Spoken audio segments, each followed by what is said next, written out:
Thank you. Thank you, Mr. Engelman, for introducing this professional session. I couldn't agree more with everything that you said. Making our performance audits reports available to a wider audience and to the general public, I would say that what's the best way to do this, what's required of us, and what are the pitfalls? These questions that many of us are dealing with right now, and the field of communication is evolving rapidly. Many people believe that to remain relevant, we need to adapt to those changes. And I'll tell you briefly about our experiences in this respect, and I'll give you an overview of the different approaches that and different channels that we use, and some that we haven't yet explored. I also hope to show you one of our digital reports on our website. And well, it is a technical solution that we devoted some time to developing.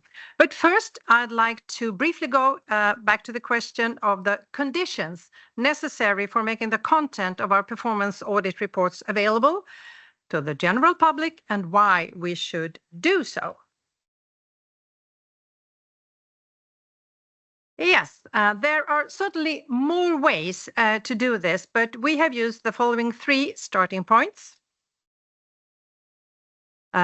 Citizens' rights to accessible information. In Sweden, we have an extensive statutory obligation to inform our citizens, and so rather than spending a lot of money on processing manual requests, it is often more economically viable to identify in advance what information the public might be interested in and make it digitally available to as many people as possible. Number two, the legal framework for people with disabilities. Well, once you decide to make information available to the public, it means the general public as a whole. It is estimated that about 7 to 9% of the population has some type of difficulty in accessing digital information, and it is also important to meet the needs of those groups. But actually, often this is about making technical adaptations to meet the standards for various aids. It also means using accessible language and streamlining the structure and layout, for example, a website. The EU's Web Accessibility Directive places high demands on accessibility to all digital public services. And in Sweden, we have a capable supervisory authority that monitor compliance. And the public trust in us as a supreme audit institution. Our third starting point is about strengthening confidence in us as a supreme audit institution. And we submit our reports to our principal, the Swedish Riksdag. However, we need to remember that members of the Riksdag are merely representatives of the citizens. And if citizens themselves wish to demand accountability, shape public opinion, or simply just learn more on how public administration works, they too should be able to rely on our information and be able to understand it. We also believe this reinforces the understanding of our remit as a national audit office in a long term, increases awareness of our operations, and show that we are relevant. We're also confident that we can help strengthening confidence in public administration as a whole by offering insight in the activities that we audit directly to the citizens. Current trends show that access to facts, people, is becoming an increasingly important factor for people, willingness or actually unwillingness to follow the social contract. With this overview, there's a lot in this picture, I know, but with this overview, I would like to briefly present initiatives that we have prioritized and discuss a bit about the reasons why and what effects that we can see. And I would very much later hear your comments on this. First then, the disposition. Well, let's start with the content of the report, because this is really where it all begins. Making the reports available demands a deliberate and consistent structure. This requires extensive backing and guidelines in the report production process that provide our auditors with support throughout the auditing process, from problem statement to findings, conclusions, and recommendations, as we heard earlier today. For example, we always make sure to use a uniform layout and to keep our summaries short. I told you earlier that plain language is one of my favorites, which I really think this is important. We regularly train our auditors in plain language and always ensure that the quality of the reports, by having a language consultant perform an external text review. I'll just say my background is as a lawyer, so this is something that I struggle with myself. Yeah. Okay, although we often describe complex circumstances, we aim to ensure that our language is as clear and as concise as possible. Of course, we want experts in the sector that we are auditing to see us as being well informed, but at the same time, we try to keep in mind that our primary target groups in the Riksdag are politically appointed and, just like the general public, the capacity to grasp technical terminology and academic texts, they may vary. Okay, this is also one of my favorites that we've been working with quite some time now. The infographics. In general, people absorb information in different ways. I'm sure that you do too. And for many, graphics and visualization are easier to understand than long text and numbers. And there is a great potential here, I feel, which we are not yet fully exploiting. It's not just a matter of engaging graphic designers and illustrators once the report is completed, but of using tools and gaining an understanding of the field at an early stage of the audit process so that we, as auditors, can interpret and draw conclusions from large collected data sets. And actually to illustrate and explain really complex situations. Special skills may also be needed in assessing what information in the report that can really benefit from being visualized. When it comes to infographics, we also face challenges in adapting them to make them technically accessible, and I will come back to that later. The web adaptation. Well, we heard something about PDFs earlier, didn't we? I assume that you all have tried to read a PDF document on your mobile phones. Usually doesn't work very well.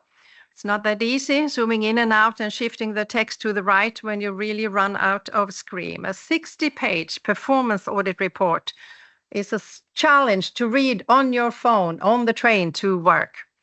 I can assure you, this is one of the incentives to fully digitize reports and to make them available in a platform-independent web format. And there are also other strong arguments for this. It improves searchability. It facilitates machine learning of our content so that it can be interpreted correctly by AI. It makes possible to link and to cross-reference to different parts of the report, makes it easier for the user to switch between overview and in-depth modes. It allows interactivity, such as displaying footnotes directly in the text with just a click rather than scrolling to the bottom of the page. And it also gives users more control over how they consume the content of the report. It could enlarging the text, it can use speech synthesis, or by navigating with tools other than using the mouse pointer. Yes, technical adaptation. And now we're getting into the digital adaptation of our digital reports online. You can make PDFs more or less accessible, but you can't make them fully accessible. The web format is a prerequisite if we are to meet accessibility legislation, the requirements. And the publishing tools that you use, they need to be technically configured, but most of all, communicators who use the tools need to have the necessary skills. Each image needs to include a text-based alternative text. Links need to include descriptions. I won't even take you through the entire EU directive, but it is extensive. In this respect, we've had to invest significant resources, but at the same time, it has driven our development toward content that is easier to use, not only for groups with special needs, but actually for the general public. Okay, let's see. Press release. However, to make information accessible, it needs to be easy to find and to inspire readers to learn more. Even though the news media is seeing fierce competition for citizens' attention, there's no getting away from the fact that it's often where the agenda is defined. And what is subsequently discussed in social media, in podcasts, and in blogs often gets its content from news reporting. So we see no reason to cut down our service to the media or our special content adaptation, which makes it easy to use directly in news broadcasts, newspapers, and on news sites. Video, yes. Another format that we have developed over the last few years is a short video presentation of our most important findings and recommendations in the performance audit reports. Short interviews of no more than a few minutes, and with a few, I mean a few, to follow a standard format, allowing us to produce them in-house. Our ambition is to give the general public a brief overview of the audit and live in the reports and make them less anonymous. And social media. Well, our use of social media has been relatively limited, slim, I would say. We have discontinued our account on X, and currently our main focus is on LinkedIn. And here we see potential and appreciate that we need to reach the public wherever they are. And at the same time, we see the challenges of social media. It's not enough to just simply broadcast information. You also need to be engaged, to be prepared for a quick dialogue, to answer questions, and to respond to maybe false statements and maintain some order in the conversation threads.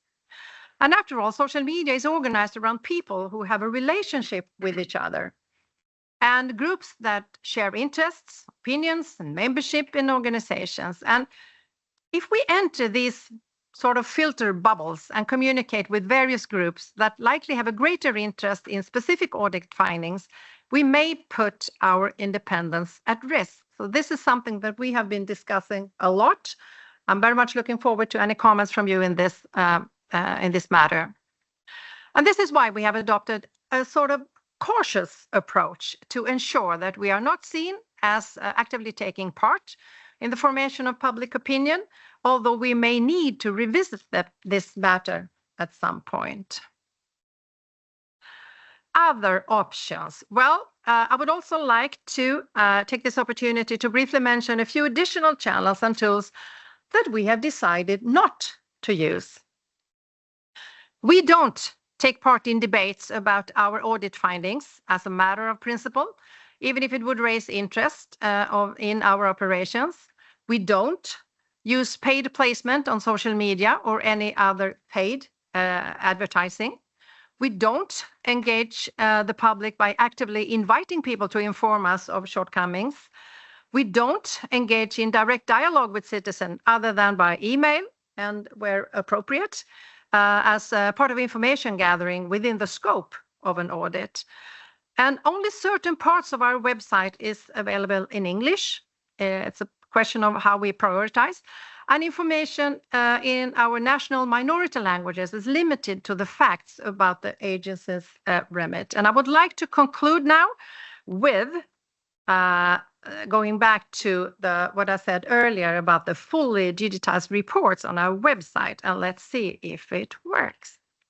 So this is what it looks like if you go to our website, and this is a link to one of the reports for the System for Teacher Licensing. And here you can see it in English, and you can also view it in English, and you will have the summary in English and actually the full report. This is also something that is pretty new back at our house, and I would be very interested in hearing your comments on it and how do you do when you publish your reports. And that concludes my part in this. Thank you so much.